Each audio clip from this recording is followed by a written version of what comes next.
बीवी ने चेक किया शोहर का स्टेटस और किचन में काम करते हुए बीवी ने अपने शोहर को मदद के लिए आवाज़ दी। जब कई बार आवाज़ देने के बाद भी शोहर ने कोई जवाब न दिया तो बीवी गुस्से से बेड की तरफ गई।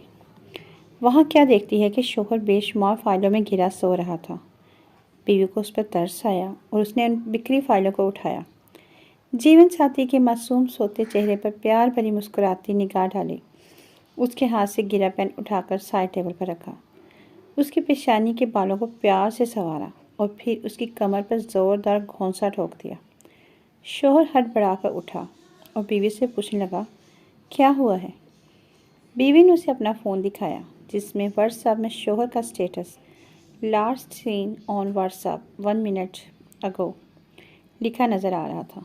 ये टेक्नोलॉजी भी ना कभी कभी ठीक ठाक रुकवा देती है। एक आदमी अपने दोस्त से, तेरा भाई आजकल क्या कर रहा है? दोस्त, एक दुकान खोली थी पर 6 माह से जेल में है। आदमी, वो क्यों? दोस्त, दुकान हथौड़े से खोली थी।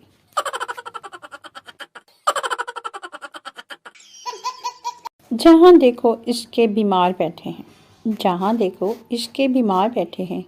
हज़ारों मर गए, लाखों तैयार बैठे हैं।